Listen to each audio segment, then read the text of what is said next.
Olá, meu nome é Jetson. Eu vou apresentar o trabalho, a metodologia do trabalho em grupo através de relatos. Eu sou do curso da licenciatura em Física, a disciplina de Didática, e a professora é a Sâmia. E a melhor forma que eu achei de apresentar esse trabalho seria de uma forma expositiva, né? Eu vi que muitos trabalhos foram através de vídeos, né? A proposta do trabalho inicial era essa, mas a minha forma de abordar eu achei mais interessante dessa forma. E aí, para começar, eu vou tentar dar uma definição e os benefícios do que é o trabalho em grupo, né? Pelo menos quando a gente pesquisa, o que é que a gente acha lá. Então, assim, o trabalho em grupo pode ser definido como um conjunto de duas ou mais pessoas que trabalham juntas, né? Para alcançar um ou mais objetivos comuns. E outra característica que tem é que eles são mutuamente dependentes e interagem entre si com certa regularidade. Então, ele está pressupondo que você tem um tema e essas pessoas vão se juntar para resolver esse problema. E alguns dos benefícios que a gente acha muito por aí é ver o mesmo assunto por um ângulo diferente, já que tem diferentes pessoas, melhorar a comunicação e respeitar a visão dos outros, porque cada um pode ter visões diferentes, lidar com opiniões contrárias e ainda no caso, quando aquela opinião é votada e ela é contrária à sua, que você propôs inicialmente, tem que lidar com essas coisas, aprender a ter empatia pelo outro, lidar com as dificuldades do próximo, porque nem sempre todo mundo está disponível, enfim, tem diversos problemas relacionados a isso. E para relatar isso aí, eu peguei relato de duas pessoas diferentes, ou seja, duas entrevistas, não são vídeos, são coisas escritas. Ambos os entrevistados não se conhecem, ambos são meus colegas, e os entrevistados é o Lucas, o nome de um, ele é aluno do quarto semestre de TI, o outro é o Gustavo, ele é do quarto semestre de licenciatura em Física, ele é bacharel em Física e atualmente está no mestrado. E aí eu fiz 5 perguntas para cada um, igualmente, e assim, eu não defini bem o local desse trabalho em grupo, ou seja, se ele era no ensino médio ou no ensino superior, eu deixei aberto isso aí. Mas vamos lá. E a primeira, que é mais simples, é se você prefere fazer o trabalho em grupo ou individual, e o porquê, né? E o Lucas respondeu que prefere fazer individual, porque ele mesmo dita o ritmo de avanço do trabalho.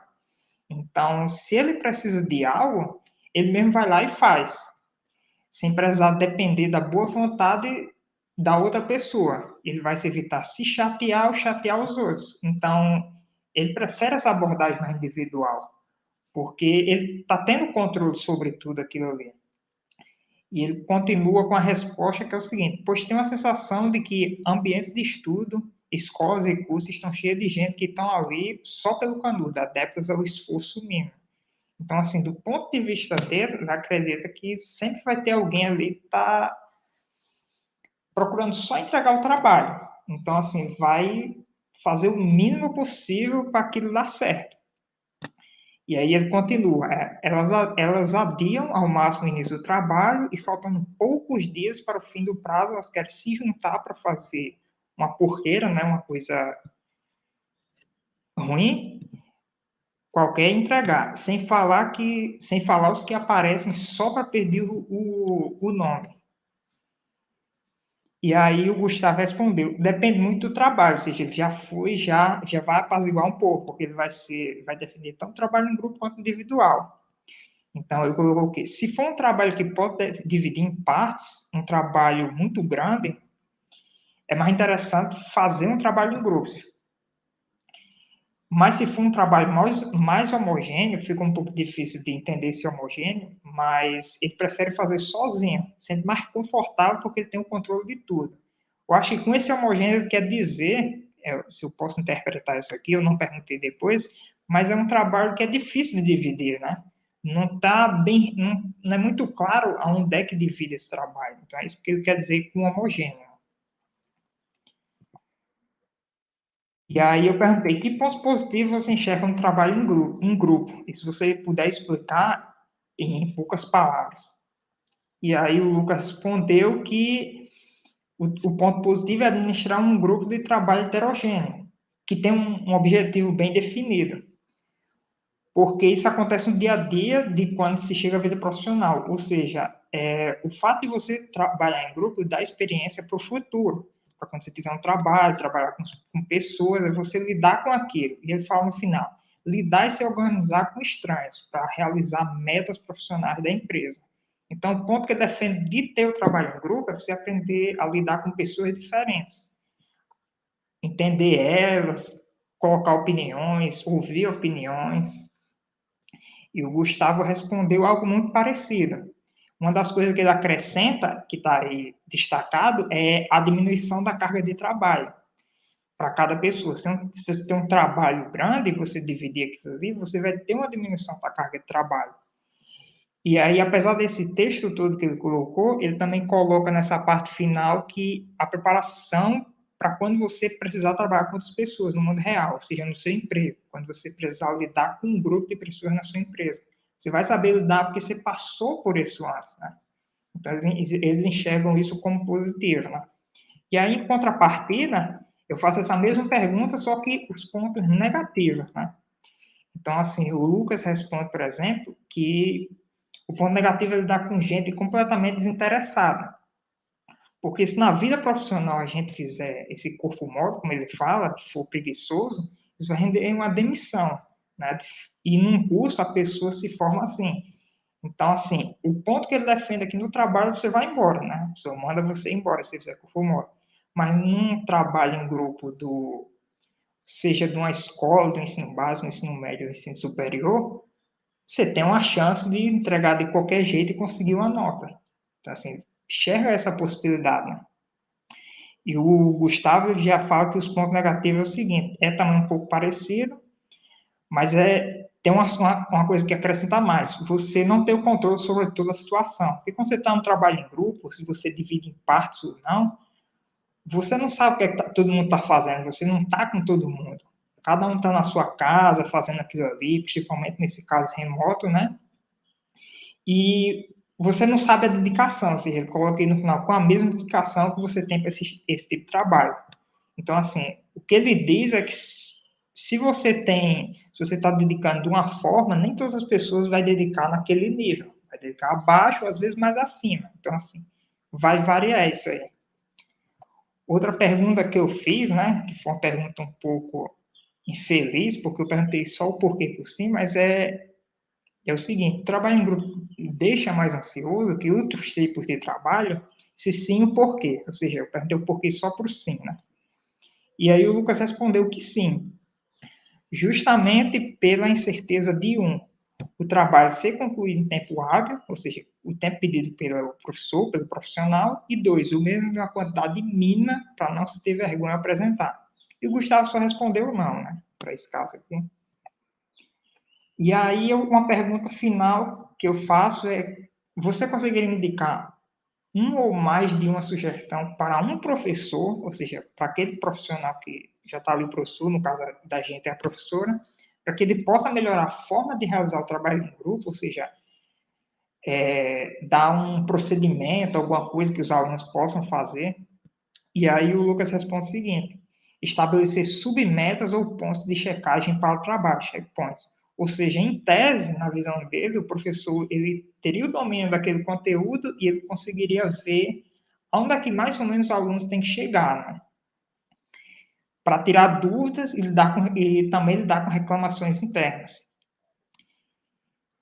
Isso também evita que se deixe tudo para os últimos 3 dias de prazo. Né? Acho que ele quis falar com esses 3 dias de prazo é pouco tempo, né? Uma semana para entregar aquilo ali.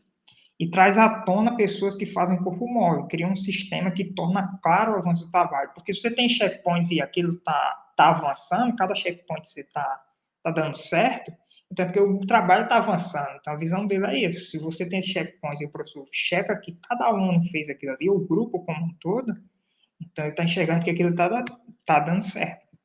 E aí o Gustavo já falou, seria um acompanhamento maior do professor. Por exemplo, se você tem um mês para fazer um trabalho em grupo, o professor poderia semanalmente acompanhar, ver como é que está o andamento do trabalho e ver se todo mundo está participando. Né? Ou seja, questionar os alunos sobre essa participação. E aí tem uma pergunta que fica, né, se o trabalho em grupo se configura como uma violência escolar. E aí eu não coloquei nenhum ponto, deixei como pergunta, porque isso depende. Eu tinha colegas, por exemplo, que faziam uma prova escrita, toda dissertativa, de física, e para eles não conseguiam responder, porque eles não conseguiam encaixar, dar as respostas naquele tempo que foi dado. Então, assim, para eles isso era muito complicado, e foi complicado durante o curso. E para mim, o trabalho em grupo nunca deu certo. Então, assim, eu nunca tive bons exemplos para dar aqui que teve um trabalho em grupo. Eu não tenho como dizer que teve uma boa experiência. Então, para mim, isso se configura como violência curricular. Mas pode ser que para outras pessoas só tiveram experiências boas, ou a maioria das experiências dela foram boas. Então, não se configuraria para ela. E aí eu coloco mais, que é o último tópico, né? Sugestões para possíveis melhoras na metodologia do trabalho em grupo. E qual a ideia disso? Eu não tenho nenhuma experiência, uma especialização nisso, mas a ideia é tentar dar um padrão para o trabalho em grupo. Porque se você for fazer uma redação, você tem toda uma estrutura. Você tem uma introdução, você tem um argumento, você tem um contra-argumento, refutação, a conclusão.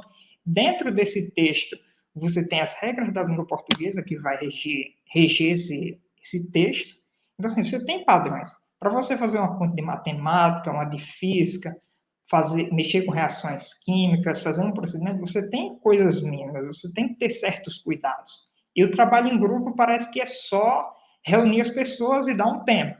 Então, assim, ele não tem, ele pelo menos não parece ter procedimentos mínimos. E a ideia é tentar dar sugestões para isso, né?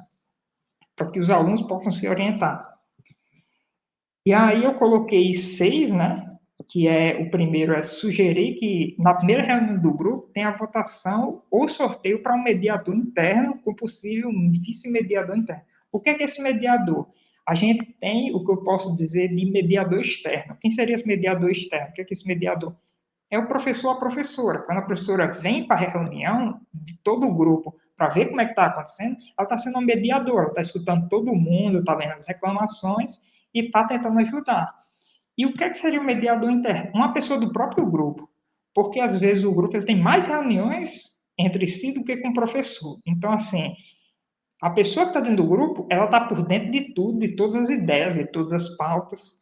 Então, assim, ter um mediador para reunir aquelas demandas, as dificuldades das pessoas e tudo aquilo ali, seria importante. É um trabalho que sobrecarrega as pessoas, mas ele dá uma centralização para aquilo ali, né? O mediador ele pode cobrar cada aluno, ele não vai impor ideias, né? Não vai dizer que cada pessoa tem que fazer aquilo. Vai ser uma votação normal para todos os assuntos. Mas ele pode cobrar prazo, ele pode estipular prazos. E aqui a gente vai para os outros pontos. O ponto 2 seria sugerir que na primeira reunião e todas as outras reuniões, até a data de entrega do trabalho, sejam previamente marcadas e com tempo definido. Por quê? Porque as pessoas podem prever o que é que vai acontecer, a data que vai acontecer. E não é um problema elas faltarem por diversos motivos, mas todo mundo vai se planejar para aquela data previamente marcada. E se precisar de reunião extra, pode ser votado em conjunto. O terceiro ponto que eu sugiro, né, são sugestões minhas para o professor falar para o aluno, que é anotar quem for o mediador interno e o vice-mediador, se tiver, né? Porque é um trabalho muito pesado para essas pessoas que estão encarregadas disso. Elas vão receber muita demanda, elas vão digitar, elas vão colocar as horas, vou colocar as pausas, escrever. E é importante que tenha uma rotatividade, para a pessoa aprender um pouco do como é isso aí, né? E aí o quarto ponto seria sugerir que a escrita de pauta seja de forma digital, de anotação, para todo mundo ver quais foram as decisões, né? Para não ficar só na palavra. O quinto é sugerir que todos os componentes do grupo, em início de cada reunião, expõem as dificuldades, expõem o que está acontecendo, se está difícil encontrar material, se está tendo dificuldade pessoal, porque aí todo mundo entende qual é o problema do outro, né? E o último é explicitar para todos os alunos que podem contar com o professor, professora, quando qualquer componente sentir muita dificuldade de fazer o trabalho, ou seja, ele está dando uma confiança, né? Ou seja, se ele não está conseguindo lidar com o grupo, ele sabe que ele pode contar com o professor, e às vezes isso nem sempre acontece, né? E era isso que eu tinha para falar hoje.